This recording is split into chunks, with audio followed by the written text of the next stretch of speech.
Hello my dear student, कैसे हैं आप सब। तो जैसे कि इससे पहली वाली वीडियो में हमने समझा था हमारा एटम कैसे एग्जिस्ट करता है, मॉलिक्यूल्स और कंपाउंड, ये सब चीज़ें हमने समझी थी। तो देखिए उससे आगे हम इस वीडियो में समझेंगे आयंस क्या होते हैं। तो आइए फटाफट से समझते हैं हमारे आयंस क्या होते हैं। देखिए आयंस की अगर मैं बात करूं तो बेसिकली आयंस हमारे क्या होते हैं, चार्ज होते हैं जो कि हमारे एटम के ऊपर प्रेजेंट होते हैं। पॉजिटिव, ये दो प्रकार के होते हैं, पॉजिटिव और नेगेटिव। पॉजिटिव चार्ज वालों को हम बोलते हैं कैटायंस और नेगेटिव चार्ज पार्टिकल को हम बोलते हैं एनायन। जैसे कि एग्जाम्पल अगर मैं लूं तो यहाँ पे सोडियम क्लोराइड का गिवन भी है जिसे हम NaCl बोलते हैं। Na हमारा होता है सोडियम और Cl हमारा होता है क्लोराइड। Na पर हमारा पॉजिटिव चार्ज होता है और Cl पर हमारा नेगेटिव चार्ज होता है। तो ये हमारा है पॉजिटिव चार्ज है, इसलिए हम इसे बोलेंगे हमारा कैटायन, और नेगेटिव चार्ज वाले को हम बोलते हैं एनायन। अब ये ऐसा क्यों होता है कि इस पर पॉजिटिव चार्ज आ गया और इस पर नेगेटिव चार्ज आ गया, इसके लिए हम समझेंगे, थोड़ा सा हमें समझना पड़ेगा एटम के बारे में, और हम समझेंगे वैलेंसी क्या होती है। तो देखिए यहाँ हम समझते हैं थोड़ा सा एटम के बारे में और हमारी वैलेंसी के बारे में। देखिए जैसे कि मैंने आपको एग्जाम्पल बताया हमारा NaCl का, ठीक है। Na पर हमारा पॉजिटिव चार्ज था और Cl पर हमारा नेगेटिव चार्ज था। Na हमारा पॉजिटिव इसलिए था जब कोई एलिमेंट, जब कोई एटम हमारा इलेक्ट्रॉन को लूज कर दे, इलेक्ट्रॉन को बाहर निकाल दे, तो हमारा बनता है उस पर पॉजिटिव चार्ज। मतलब इसने इलेक्ट्रॉन को लूज किया। Na माइनस, इलेक्ट्रॉन हमारा E माइनस से डिनोट होता है, तो इसने इलेक्ट्रॉन को लूज किया तो इस पर क्या आया, पॉजिटिव चार्ज। इसे आप इस ट्रिक से भी याद रख सकते हैं, माइनस माइनस क्या होता है, प्लस होता है। तो इस ट्रिक से भी आप इसे याद कर सकते हैं। Cl का केस देखें तो Cl ने क्या किया, इलेक्ट्रॉन को गेन किया, इलेक्ट्रॉन को इसने क्या किया, गेन, प्लस इलेक्ट्रॉन। तो क्या हुआ, हमारा इस पर आया नेगेटिव चार्ज। देखिए प्लस माइनस क्या होता है, माइनस। तो इसे आप इस ट्रिक से भी अच्छे से याद रख सकते हैं। तो जब इलेक्ट्रॉन को लूज करता है तो आता है पॉजिटिव चार्ज, और जब इलेक्ट्रॉन को गेन किया जाता है तो क्या आता है, हमारा नेगेटिव चार्ज। अब ये देखिए ये बात कैसे पता लगेगी कोई हमारा एटम हमारा कब इलेक्ट्रॉन को लूज करेगा और कब इलेक्ट्रॉन को गेन करेगा। तो देखिए सबसे पहले हम थोड़ा सा एटम के बारे में हमारा समझते हैं। देखिए एटम हमारा जो होता है ना, एटम हमारा तीन चीजों से मिलकर बना होता है। बिल्कुल, एटम भी हमारा तीन चीजों से मिलकर बना होता है। अगले चैप्टर में हम बहुत अच्छे से समझेंगे एटम के बारे में, लेकिन इस चैप्टर में जितना हमें थोड़ा बहुत समझना है तो पहले हम वो चीज समझ लेते हैं। देखिए एटम हमारा तीन चीज से मिलकर बना होता है। सबसे पहले हमारा होता है उसके अंदर प्रोटॉन, न्यूट्रॉन और हमारा इलेक्ट्रॉन। ये इलेक्ट्रॉन वही है जो मैं आपको ऊपर बता रहा था। प्रोटॉन हमारा पॉजिटिव चार्ज होता है, न्यूट्रॉन पर हमारा कोई चार्ज नहीं होता, ये न्यूट्रल होता है, और इलेक्ट्रॉन हमारा नेगेटिव चार्ज होता है। अब देखिए ये एटम में किस तरीके से अरेंज होते हैं वो समझते हैं। मान लीजिए देखिए ये एक एटम है, ये हमारा क्या है, एटम है। अब इस एटम के चारों ओर इस तरीके से शेल्स होती हैं। क्या होती है हमारी, ये शेल्स होती हैं, रिंग लाइक स्ट्रक्चर होता है, और इलेक्ट्रॉन जो है हमारा इन्हीं शेल्स में रिवॉल्व करता है। इलेक्ट्रॉन क्या करता है, हमारा इन शेल्स में रिवॉल्व करता है। ये जो बीच वाला पार्ट आपको दिख रहा है ये हमारा होता है जहाँ पर प्रोटॉन होता है और न्यूट्रॉन होता है। ये हमारे बीच वाले पार्ट में होते हैं, जिसे हम मिला करके बोलते हैं, प्रोटॉन और न्यूट्रॉन को हम मिला करके बोलते हैं हमारा न्यूक्लियस। तो न्यूक्लियस के अंदर प्रेजेंट होता है हमारा प्रोटॉन और न्यूट्रॉन।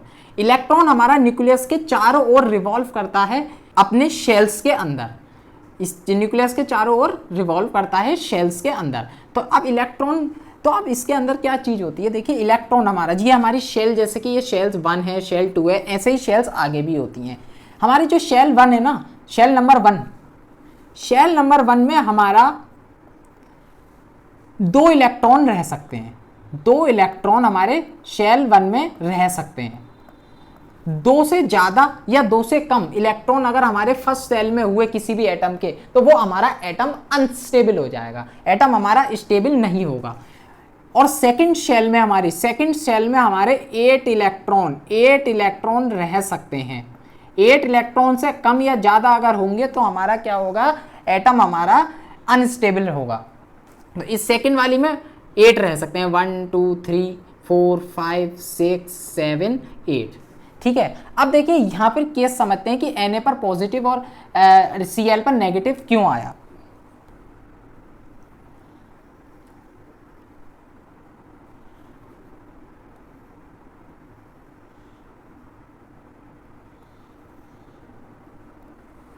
तो देखिए समझिएगा यहाँ पर ध्यान से।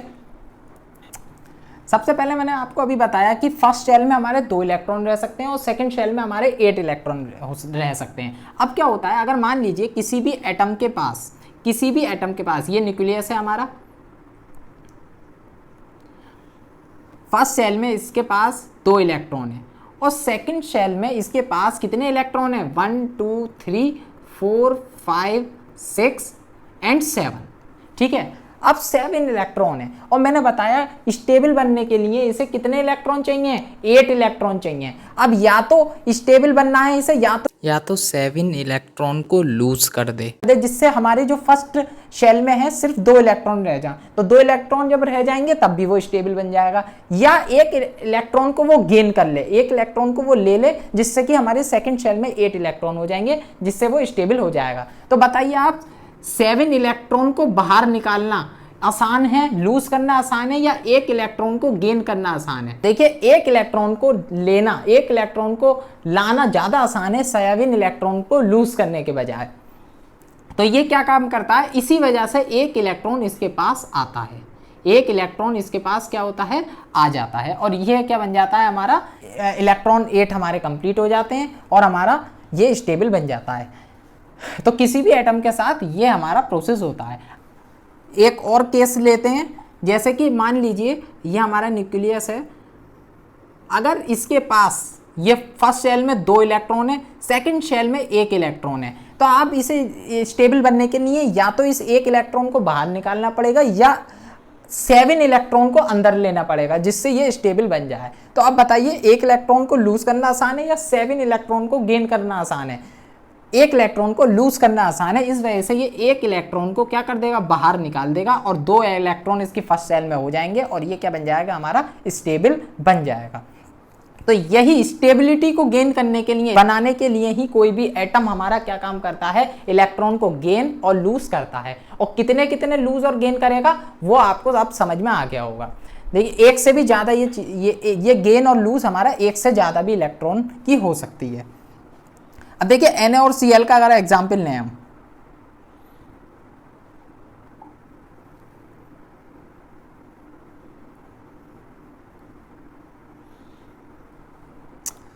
ये देखिए Na का एटॉमिक नंबर, अगर मैं बात करूं Na का एटॉमिक नंबर हमारा क्या होता है, मैं आपको पीरियोडिक टेबल दिखाता हूं। देखिए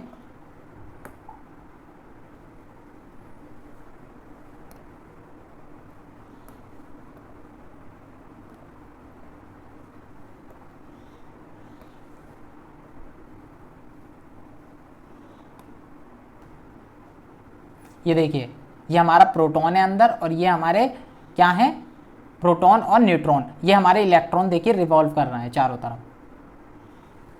ये देखिए।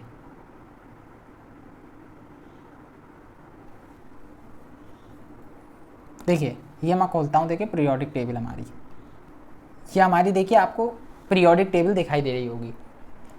यहाँ पे देखिए क्या है, सबसे पहले हमारा हाइड्रोजन है, फिर हीलियम है, lithium, beryllium, boron, carbon, nitrogen, oxygen, fluorine, neon, sodium, magnesium. तो सबसे पहले मैंने निकाला यहाँ से सोडियम। सोडियम का एटॉमिक नंबर देखिए क्या है, 11, और क्लोरीन का क्या है, 17। तो देखिए सोडियम का क्या है, 11, और क्लोरीन का क्या है हमारा, 17।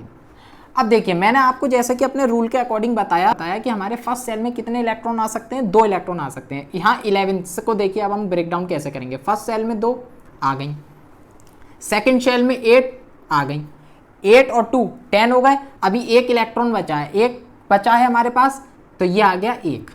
अब समझते रहना चीज़ों को अच्छे से। यहाँ 17 है, 17 को हम कैसे ब्रेक डाउन करेंगे, फर्स्ट सेल में 2, सेकंड सेल में 2 हो, सेकंड सेल में हमारे 8 मिला करके 10, इस पे अभी 7 इलेक्ट्रॉन और हैं, इस पे 1 इलेक्ट्रॉन है, इस पर 7 एक्स्ट्रा है। अब देखिए अगर इसे स्टेबल बनना है तो या तो ये क्या काम करे, 1 इलेक्ट्रॉन को बाहर भेज दे या 7 और ले ले अंदर, तो ये 8 हो जाएगा। तो अब ये क्या काम करेगा, एक इलेक्ट्रॉन हमारा लूज कर देगा, एक इलेक्ट्रॉन को हमारा क्या कर देगा, लूज कर देगा, माइनस कर देगा, बाहर भेज देगा, जिसकी वजह से हमारा ये हो जाएगा 2 8 और 8 आ जाएंगे सेकंड शेल में, तो हमारा ये हो जाएगा स्टेबल। इसीलिए हमारा जो सोडियम है स्टेबल होने के लिए उसके एंड वाली शेल में एक इलेक्ट्रॉन होता है, वो स्टेबल होने के लिए उस इलेक्ट्रॉन को लूज कर देता है और हमारा इसी वजह से इलेक्ट्रॉन लूज करने पर उस पर क्या चार्ज आ जाता है, पॉजिटिव चार्ज आ जाता है। सेकंड क्लोरीन हमारा देखिए, क्लोरीन के पास एंड वाली शेल में उसके पास 7 इलेक्ट्रॉन है, 7 इलेक्ट्रॉन है, मतलब अगर उसे स्टेबल होना है तो या तो वो एक ले या फिर वो 7 को लूज कर दे। एक लेना आसान है, इस वजह से वो क्या करता है, एक इलेक्ट्रॉन को गेन करता है, प्लस एक इलेक्ट्रॉन, और जब इलेक्ट्रॉन को वो गेन करता है तो उस पर आ जाता है माइनस चार्ज। तो इसी वजह से सोडियम हमारा लूज करता है और क्लोरीन हमारा गेन करता है। तो ये बात अब अच्छे से आपको मेरे हिसाब से समझ में आ गई, तो ये बात आपको अच्छे से समझ लेनी है। यही हमारी क्या कहलाती है, वैलेंसी कहलाती है। यही हमारी क्या कहलाती है, वैलेंसी कहलाती है। सोडियम की वैलेंसी कितनी है, +1, क्लोरीन की कितनी है, -1। तो ये क्या है, हमारी वैलेंसी का केस हो गया।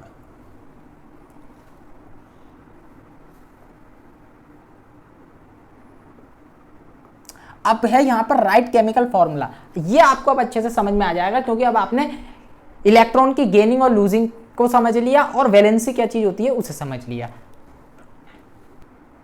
तो देखिए, अब देखिए यहां पे ध्यान से देखिए,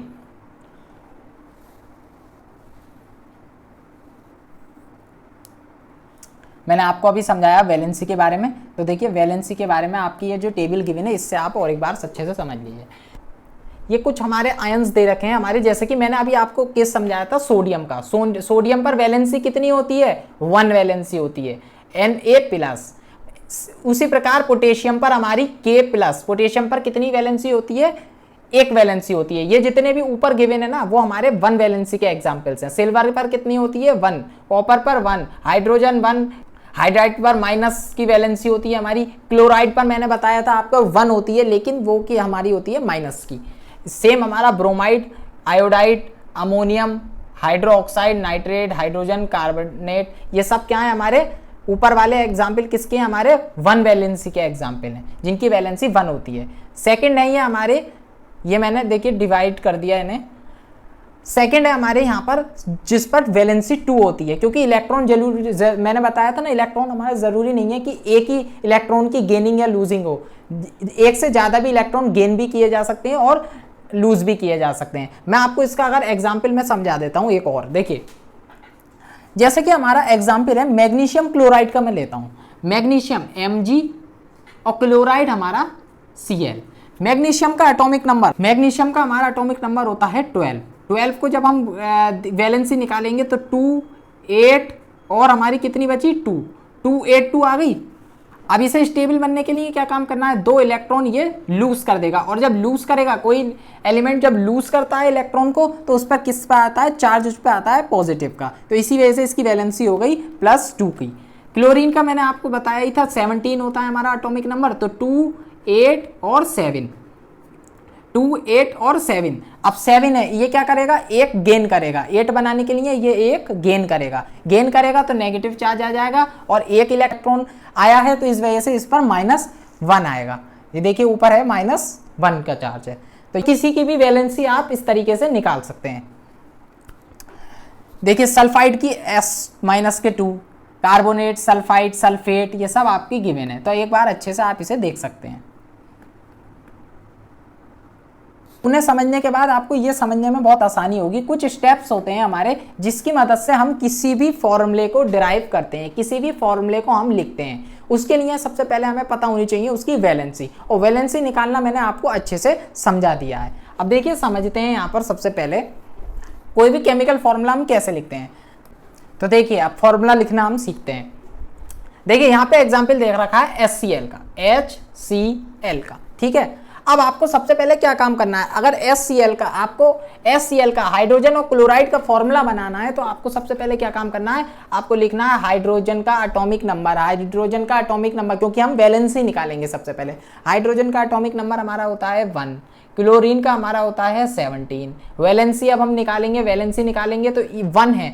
हाइड्रोजन की वैलेंसी कितनी आएगी, 1 आएगी। क्यों आएगी, क्योंकि इसका एटॉमिक नंबर 1 है। एटॉमिक नंबर 1 है तो इस पे इलेक्ट्रॉन 1 है, और स्टेबल बनने के लिए इसे 1 इलेक्ट्रॉन और चाहिए, क्योंकि तभी तो इसकी फर्स्ट सेल में 2 इलेक्ट्रॉन पूरे होंगे। तो इलेक्ट्रॉन 1 और चाहिए, 1 इलेक्ट्रॉन चाहिए होगा, तो 1 इलेक्ट्रॉन की वजह से इस पे वैलेंसी कितनी आएगी, 1 आएगी।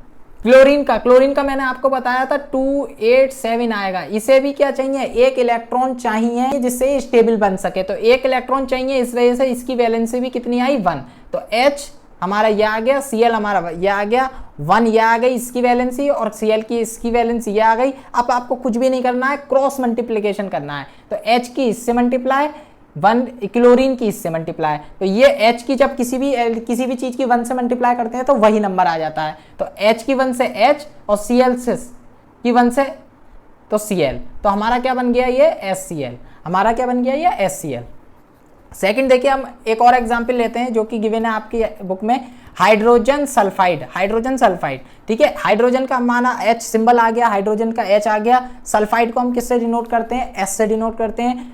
सल्फर, हाइड्रोजन की हमने क्या निकाली, वैलेंसी निकाली, जो कि हमारी 1 होती है। सल्फर की हमारी वैलेंसी निकाली, जो कि हमारी 2 आई है। और कैसे आई है मैं आपको कई बार अब आपको समझा चुका ऊपर कि हम वैलेंसी कैसे निकालते हैं।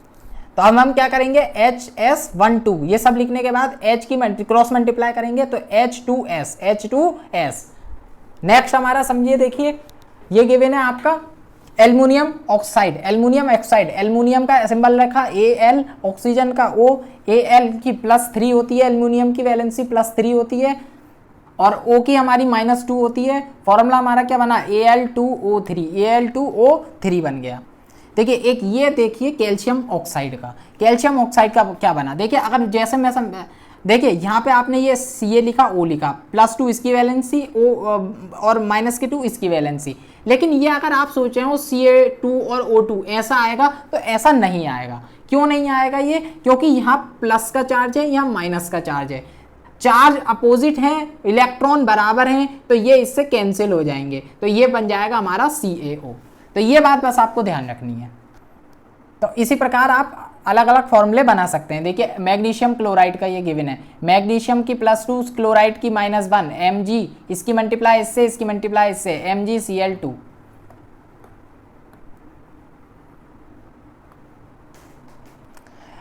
अब इस चीज़ों को समझने के बाद नेक्स्ट हमारी चीज़ जो हमें समझनी है वो आता है हमारा molar mass and mole concept. ये हम समझेंगे अपनी नेक्स्ट वीडियो में।